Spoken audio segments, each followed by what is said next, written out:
Oke, kita mulai dari soal yang pertama. Pada saat T sama dengan 0, sebuah gaya yang memiliki besar F sama dengan BT dengan B konstanta positif bertindak pada sebuah benda bermassa M yang sedang diam pada bidang horizontal licin. Asumsikan bahwa arah gaya selalu konstan membentuk sudut alfa terhadap horizontal.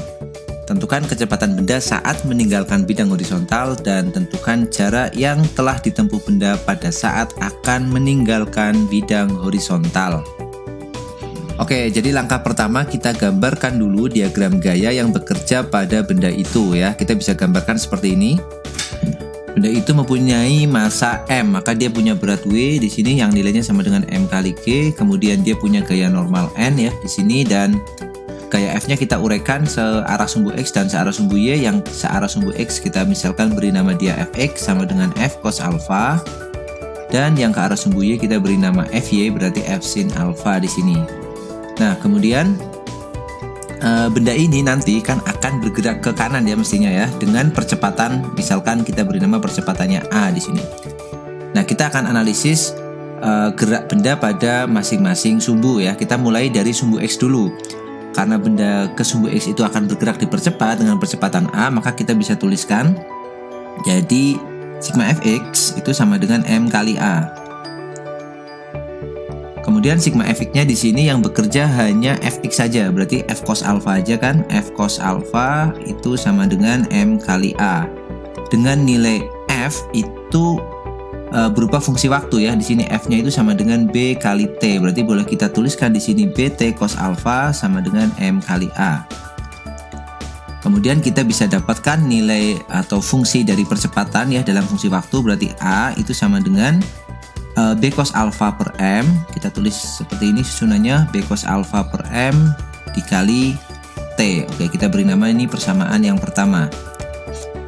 Kemudian di sini kita akan mencari kecepatan. Kita sudah tahu fungsi percepatan, maka untuk mencari kecepatan kita tinggal melakukan integral ya terhadap A. Jadi V itu sama dengan integral dari A dt. Oke.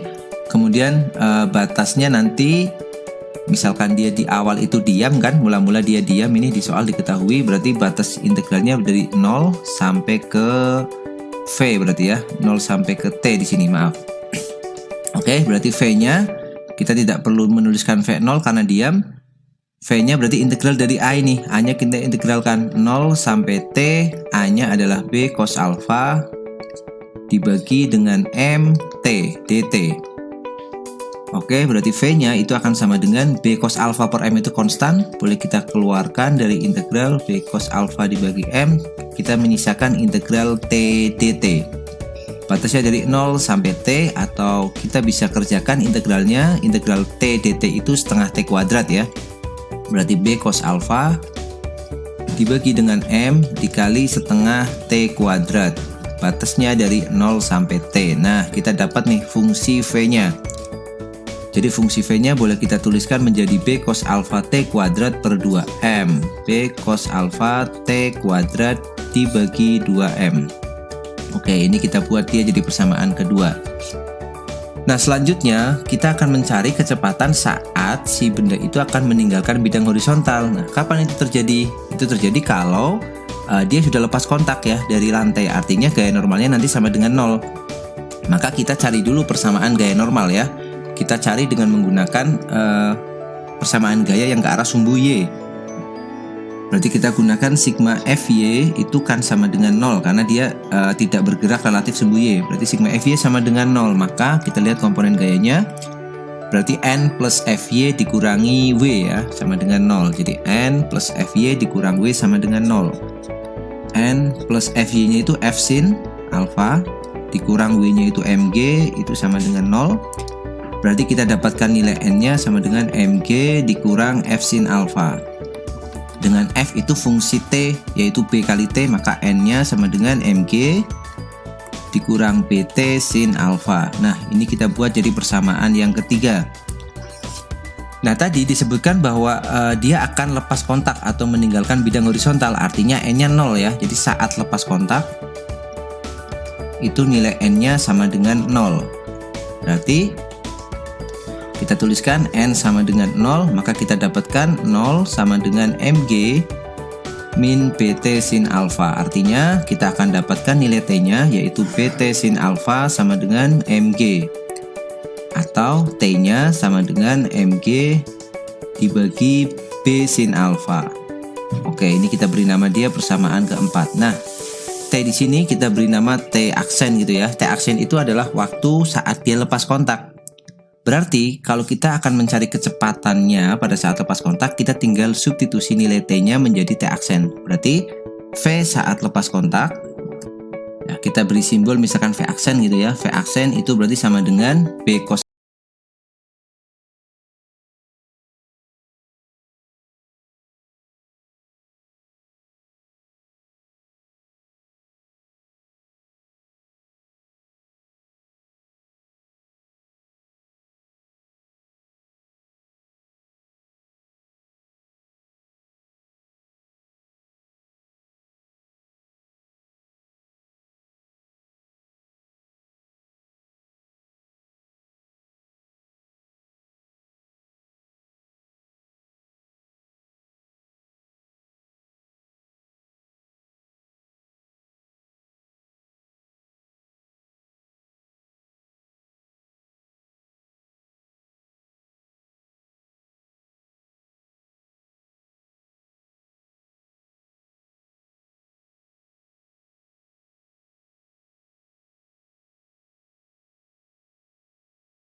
Sebagai fungsi waktu. Nah, kalau minta atau soal itu meminta S pada saat dia lepas kontak, ya sama dengan pada saat V ya lepas kontak, yaitu kita gantikan nilai T-nya dengan T aksen. Jadi S saat lepas kontak, kita misalkan S aksen gitu, maka kita gantikan nilai T-nya dengan T aksen. Jadi B cos alfa per 6M, B cos alfa dibagi dengan 6M dikali dengan T pangkat 3. Jadi M pangkat 3 dikali G pangkat 3 dibagi dengan B pangkat 3 dikali sin pangkat 3 alfa.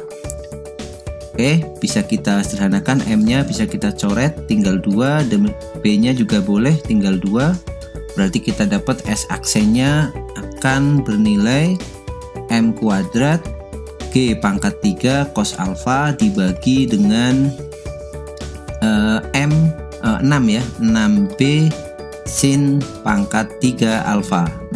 Nah, kita dapatkan nih untuk jawaban yang B ya. Jadi jarak pada saat dia lepas kontak. Oke, ini pembahasan untuk soal yang pertama.